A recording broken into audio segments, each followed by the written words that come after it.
Hi lads and lasses, Modest Pelican here with Thickman. If you enjoy this video, please assassinate literally every other YouTuber so I am the sole person making videos on this platform, as this really helps spread the good word of my channel. Also, I got a cold again, so if I sound like a pack-a-day smoker, that's why. So today we'll be infiltrating a bank in New York so that we can eliminate the bank's director, Athena Savalas, a powerful businesswoman who sacrificed everything for the sake of her career but then started laundering money for criminals. She also probably hasn't been laid in like 25 years. We also have to break into the ridiculously highly protected, reinforced, and electronically secure vault of the bank and steal a hard drive. It shouldn't be a problem though, because we will bring with us this tiny little lockpick. I mean, it almost certainly won't work, but at least our hearts are in the right place. The agency also suggested we wear a classy jacket, but I'm like, nah, f that, we are going to wear this winter sports suit instead because chicks love snowboarding. You might also notice that we have an Arctic briefcase to match our fully sick bra look. Well, there's a little surprise in there for later. So New York City, the place of opportunity providing you come from an exceptionally wealthy family. And how do you know when someone lives in New York City? Well, that's easy. They'll tell you every 6 minutes, so Agent 47 best remember to do this to ensure that we stay in character. Anyway, it's time to scope this joint out. I approach the tellers and spot a sign that says balance and withdrawals. My exceptional assassin's instinct tells me that yes, this is most definitely a bank. I go up to the jacket concierge guy and say, hey mate, I don't have a jacket to check in because I don't feel the cold, as I'm not a whiny little house cat. He says, wow, that's impressive, and I proceed to imposingly walk away as the now clearly alpha male of the vicinity. Kind of ironic that I have a cold now though, I probably should have worn a jacket after all. I quickly learn there's security watching every doorway to the private upper levels of the bank, and in addition to that, there is also an internal investigation going on, meaning there is even more security than usual. That kind of feels like poor planning on my agency's behalf, but I am the one who chose to wear snow goggles around my neck, so I don't really have a leg to stand on. I guess the only logical next step from here is to skin one of the bank tellers alive and put his face over mine and pretend to be him so I can sneak upstairs. Or I mean, I could just passively knock someone unconscious and take their disguise. In fact, yeah, let's do that second one. I don't want to get blood all over my shirt anyway, as all the nappy sand in the world won't get those stains out. I enter the bathroom, and the first thing I notice is that it is co-ed. How inappropriately raunchy. There also seems to be 2 people in the one bathroom stall, which means they are either snorting lines, publicly fornicating, or playing Uno, and for the love of all that is pure, I hope there is just an intense game of cards going on in there. Best I have a look though, so I use my lockpick to get inside and storm right in. It becomes immediately apparent that these 2 love-struck malakas are surprisingly about to try to rob the bank.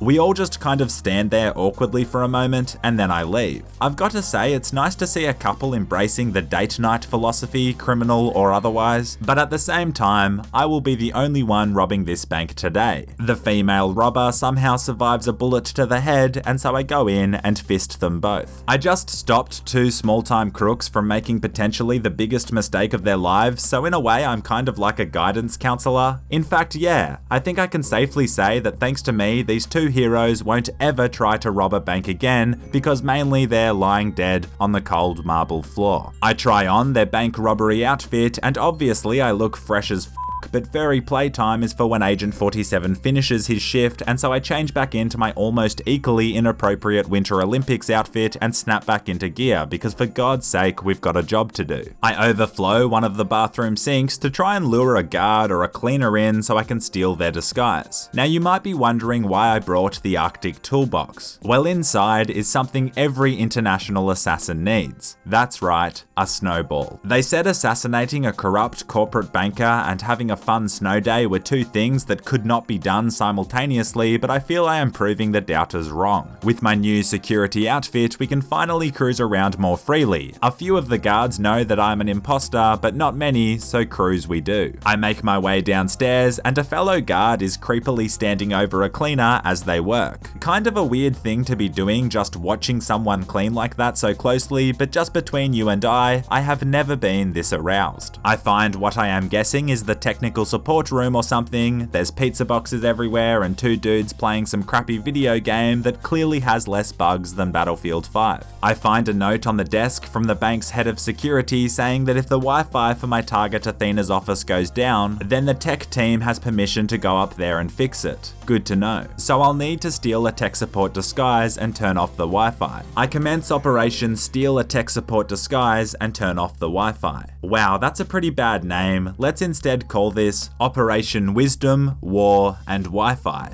Greek mythology banter is still red hot, right? The server room has options to disable the power to the tech room, to disable the vault security systems, and to turn off the Wi-Fi. Can I get a heck yeah? Anyway, I distract these two level 70 mage pewers by turning off the power to their console. Sorry gamers. I then wait for each to come in and smack them with my Arctic toolbox. I guess I don't really need to carry around this toolbox anymore, but I get kind of attached to my various briefcases in Hitman games, and I'm definitely not leaving it behind. I steal one of the guy's keycards, hide the bodies, take the more fashionable of the two disguises, and then of course turn off the Wi-Fi for the whole building. No more fapping on lunch breaks for these randy investment bankers. While I am looking around the tech room, Athena's assistant leaves a message on one of the phones asking if one of us can come up. Well, I sure can, big dog. On my way, I stumble across the vault, and hot damn, they didn't lie when they said this thing would be hard to break into. I have no idea how I'm going to be able to steal this hard drive, but then I remember, I have a lockpick, and if it managed to pick the lock on that thin pinewood bathroom door earlier, then maybe, just maybe, it'll be able to pick the lock on this 10-inch bloody dwarven steel monstrosity. I make my way up into the bank, now easily able to breeze past security as they know the Wi-Fi is down. I spot the clock tower office where Athena watches over her workers like a pelican.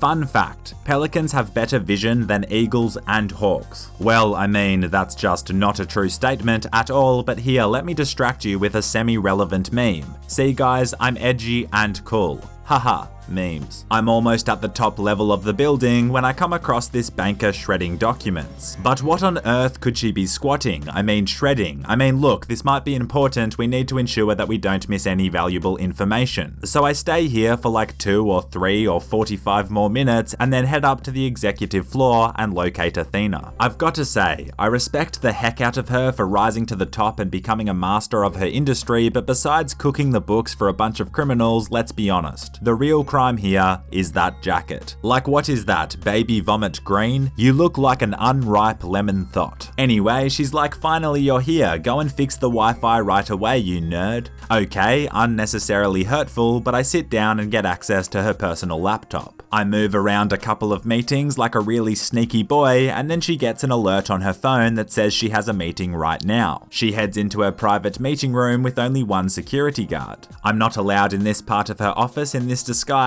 but I don't play by the rules. For example, I've been using my auntie's Netflix account for the last 2 years, and she doesn't even know. How hilarious is financially ripping off your family members? Anyway, I try to lure the guard out of the private meeting room by throwing a knife I picked up from one of the bank robbers earlier, but it all goes belly up and Athena leaves the meeting room after like 10 seconds. That's right, there wasn't actually a meeting, I literally just falsely moved the meeting times. Excellent memory there, Pelican. All good though, as I managed to capitalize on the confusion and take out her main bodyguard. I hide his body and get free access to Athena's private meeting room. She has another gross colored painting on the wall, a Tanto sword, and some headphones. I proceed to steal the headphones. She also has this massive one-way mirror on the wall so she can, I suppose, secretly pleasure herself to the sight of her senior employees. Or perhaps it's so she can personally safeguard that her staff are acting in the firm's best interest in an efficient, professional, and industrious manner. Either way, this is where I will patiently wait for her to arrive. I also take the Tanto sword and decide I'll kill her with her own blade. Eventually, Athena comes back in and sits down in her alleged perv chair. I pull out my Japanese sword and then throw it into her feeble skull for a cinematic and, dare I say, poetic execution. I decide to just leave her body there, as clearly forensics will come to the conclusion that she just died peacefully while napping in her perv chair. With Athena down, it's time to break into the vault and steal the hard drive. I make my way down towards Big Papa Vault. I've managed to steal quite a few different keycards from the various people I've knocked out or killed, which may help us out, but besides that, I have no real intel about this area. I first come across some kind of control room with several high-ranking guards inside. There's a medicine cabinet, and so I use my lockpick to open it and take the chloroform that's inside. I'm really glad I didn't just bring stupid gadgets, as this lockpick is coming in clutch. I mean, the snowball I smuggled in my Arctic briefcase was fun, but it was debatably a waste of a gadget slot. I turn on the air conditioner, and a guard comes out to turn it off as he can't handle the cold. What a little wuss, and I give him the classic briefcase smack and take his outfit. I head inside the control room, and the remaining guards are having a conversation about how hot it is down here, but they can't turn on the AC as it is broken and sucking in fumes from the garage. Your boy suddenly has a little idea involving the chloroform I just stole. See, the beauty of chloroform is not only can it knock out any Tinder date, but it could also be used to knock out this room full of guards. While I am looking for the garage, I quickly scout out the vault, and damn she thick. I think it's time I come to terms with the fact that my little lockpick isn't going to work here. I eventually locate the garage, and besides the two guards who aren't really, you know, guarding in any way at all, it's pretty isolated. I find the air conditioner condenser and put the chloroform in ready for suction. Then it's just a simple matter of switching the AC on and watching as the poisonous gas fills the control room, knocking out all of the men inside. Good game, well played, too easy. I turn back off the AC and wait for the fumes to disband and then head inside. With all these unconscious people around, I go on to do unspeakable erotic things that would almost certainly see me banned from YouTube forever. Like I gape a safe open and then reach in deep and steal the keycard that's inside. I then swipe the dirty little keycard, which exposes a switch outside the vault that's just begging to be smashed. The vault door then opens, and this is some Harry Potter and the Chamber of Secrets shit.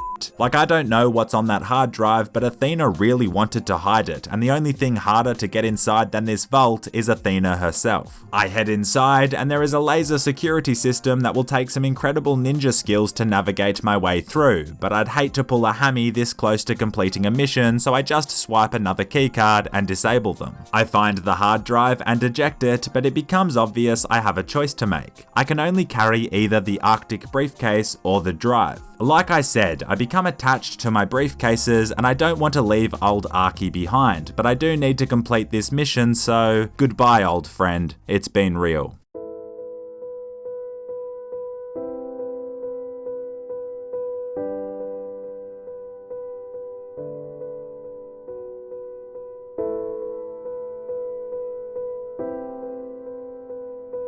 I now need to vacate the premises, but apparently anyone who sees me holding this hard drive will know that I'm a thief and call security, so I grab some flashbangs from the control room and decide I'll just flash everyone in the bank and cruise out the front door. Thanks for watching, you legends, and a massive thank you to my patrons for their ongoing support of the channel. Until next time, and as always, stay classy. Oh wow, 3 stars, that's actually a record for a Hitman video. We even killed 2 non-target bank robbers, so yeah, right on.